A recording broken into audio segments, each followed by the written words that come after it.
At the Antwerp International Airport, a team of thieves known as the Panthers are planning to steal some red diamonds from a hangar. By pretending to be a flight attendant, Giovanna gets a private room and installs some gadgets to do surveillance. The rest of the team is hiding in 2 cars inside a container and they drive to the hangar while dressed as SWAT officers.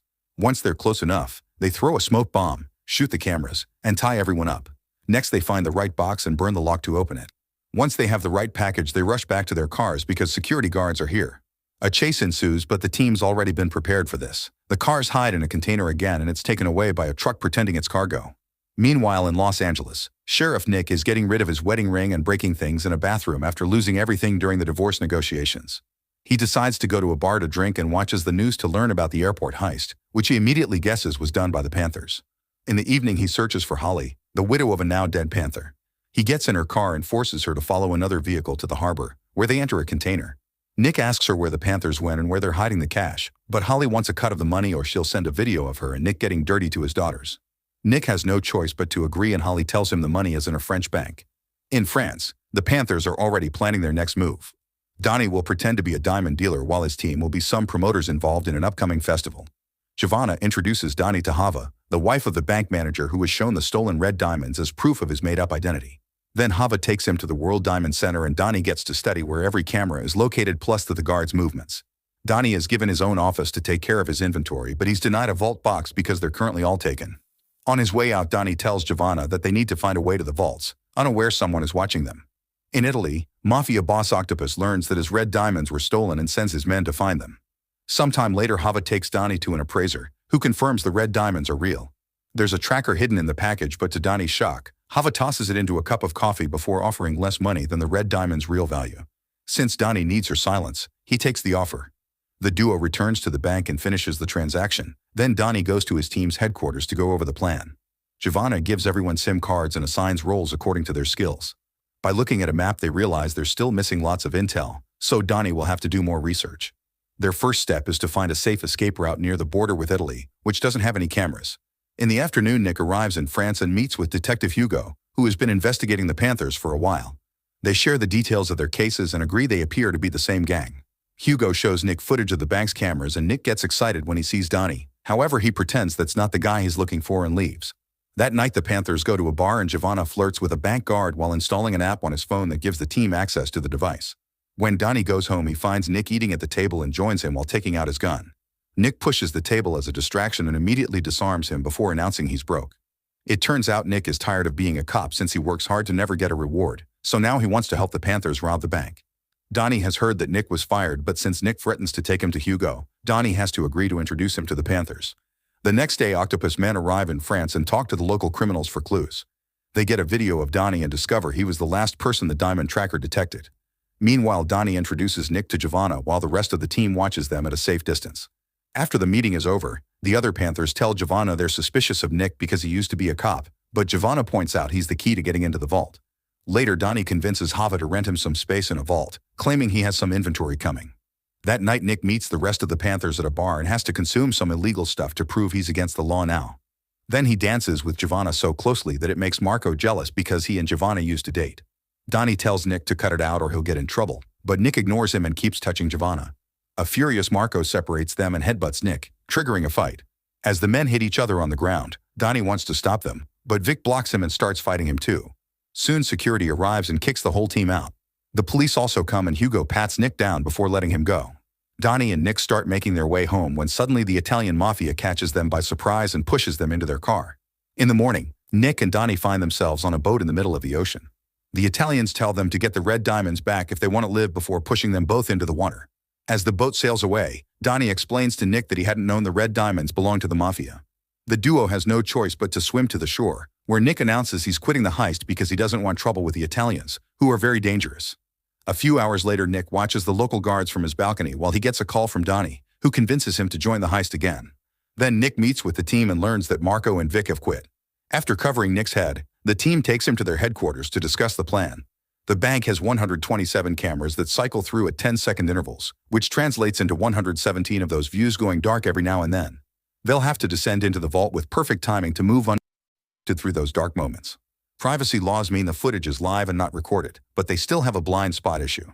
There's an area that only certain people can access, so Nick will have to pretend to be a security contractor. In the afternoon, Donnie introduces Nick to the bank manager, who's received an email with Nick's resume as a cop. Nick is now authorized to be Donnie's bodyguard inside the bank. Then they meet with Hava, who makes an appointment with Nick so they can put away Donnie's inventory. When they return to the team's headquarters, they work on the devices they'll need for the heist, like a reflector to trick the cameras. Giovanna gives Nick a special jacket that can record in every direction, and Nick tries flirting with her again, but she turns him down. Afterward, Donnie and Nick go to the bank to deposit the inventory. Hava guides Nick to the vault, and his suit records all the details of the bank's security measures for the team, like the camera positions and the metal used on the doors. While putting away the inventory in the vault, Nick learns the location of the red diamonds, which he tells Donnie later. In the meantime, Marco and Vic team up with a gang known as the Tigers to get revenge on the Panthers. At the headquarters, the Panthers 3D print a mask and disguise a car while Nick learns how to trick a digital lock with just a spray. He returns to the bank pretending Donnie needs something from his vault and uses the spray in his mouth to make it look like medicine. Once other people are distracted, he uses it on the vault sensor too. That night, the entire city is watching an important soccer match, including the bank guards. The Panthers get ready for the heist while the Tigers also get their weapons and gather their men. Giovanna hides in a building near the bank to keep an eye on the cameras and security systems. The guys go to the parking lot of a neighboring building, and Donnie wears a mask that looks like the manager to pass through the camera at the reception. The car's lights blind the camera so the team can sneak out and make it to the stairs without being seen. When they find a door, they break the lock with a small drill and rush to the roof. Using a metal bar, they cross the gap between buildings and reach the roof of the bank. While Giovanna keeps them updated on the camera loops, the men break another lock and wait for the right moment to go downstairs. Every time they are about to change a camera's area, Giovanna tells them to stop and wait until the loop passes. Eventually, they reach an elevator and force the door open to then carefully climb down. They only have a few seconds, but luckily they move fast enough to close the elevator again before the camera notices them. Next, the guys line up behind the reflector to cross the corridor and finally make it to the vault. They simply pick the lock in the gate, but for the actual vault they use some advanced devices that allow them to open it without making noise. They proceed to break open all the boxes and steal all the valuables, although Nick and Donnie get frustrated because they can't find the red diamonds. At that moment, the manager's soccer team starts losing, so he decides to come back. Giovanna sees him on the cameras and immediately alerts the men, who stop opening boxes and begin filling their bags. Donnie doesn't want to leave without the red diamonds, and after lots of searching, he finally finds them. The group rushes to hide in the elevator shaft, so when the manager finally makes it to the vault, he finds it closed and leaves without suspecting anything. Once the guy is gone, the group starts climbing their way up the elevator shaft, always waiting for the cameras to loop. One man stays in the basement to pull at the rope so the bags can quickly move up too, and once the valuables are safe, everyone else finishes climbing as well. When Giovanna gives them the signal, the group bursts out of the bank and starts crossing the gap between buildings again. All the team makes it through except for Nick because the metal bar breaks as he's trying to cross. Half of it falls on the street and is seen on the camera by the guards, who decide they must secure the roof. Giovanna sees the guards moving and tells the team to run. Nick is still holding on to the other half of the bar and has no choice but to climb back to the bank's roof. He throws his bag at his partners before rushing downstairs, making sure to hide whenever he hears a guard coming. When the guard makes it to the roof, he doesn't see anything suspicious. Meanwhile, the rest of the team gets to the car and leaves the parking lot, which is also seen on camera. Nick continues to sneak around the bank and tries every door on his way, but they're all locked. Eventually, a guard finds him and Nick immediately shoots him down, knowing the man has a bulletproof vest. Another guard hears the shot and activates the bank's alarm. Since he's already been hurt anyway, Nick breaks a door open and finds a balcony that is low enough for him to jump over it and land on a random car. The team immediately picks him up and they drive away as the cameras pick up the car's license plate. Moments later, the team enters another parking lot and begins peeling off the white paint from the car to change its color. They also put on a new plate. The bags with the money are put in a different vehicle that Giovanna will drive in a different direction. At the bank, the manager and the guards finally discover that the vault was robbed.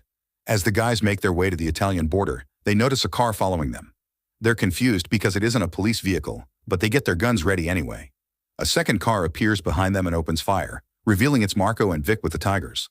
Nick and his partners have to fire back while Donnie drives like crazy to help them dodge the bullets. After lots of shooting and a couple of wounds, neither side appears to be winning, so Donnie suddenly turns the car around and starts driving backward. Now the Panthers have better aim and manage to shoot a few of the thugs. However, this isn't enough to stop them and the chase continues. The cars cross a dark tunnel and a bridge to reach the road near the mountains. The shooting also goes on and Nick finally manages to hit a driver, causing one of the cars to fall off the road and down the cliff. Unfortunately, this leaves the Panthers without bullets, so the Tigers take the chance to shoot at their tires, causing the car to crash against the mountainside. Marco and Vic come back and get ready to kill the Panthers, but before they can shoot, they're killed first by the Italians who just arrived. Donnie gives the diamonds to Octopus men, who in return give him another car's key so they can escape. After burning down their crashed car, the Panthers patch up their wounds and finally leave. In Italy, the men reunite with Giovanna to celebrate their success. However, their happiness is interrupted when the police rush in to arrest them all. Donnie and Giovanna notice how Nick is taken to a different vehicle, revealing he's been working with Hugo to capture the Panthers all along. Soon the arrest makes the news and Octopus gets an idea. Sometime later, Nick visits Donnie in prison and admits he had been tricking the crew all along, but also that their friendship was real. Before leaving, Nick advises Donnie to sit back left. When it's time to transport Donnie to another facility, 2 helicopters land in the middle of the road to block the convoy. Donnie sits as Nick said while a bunch of masked men rescue him from the cops and take him away in the choppers. Donnie is then dropped at Octopus' house and learns he was rescued by the Italian mafia. Octopus is impressed by Donnie's skills to rob the bank and now wants him to work for him. Later that day, Nick gets a message from Donnie saying, "See you soon." Make sure to subscribe and turn on notifications so you can watch more videos like this. Thanks for watching.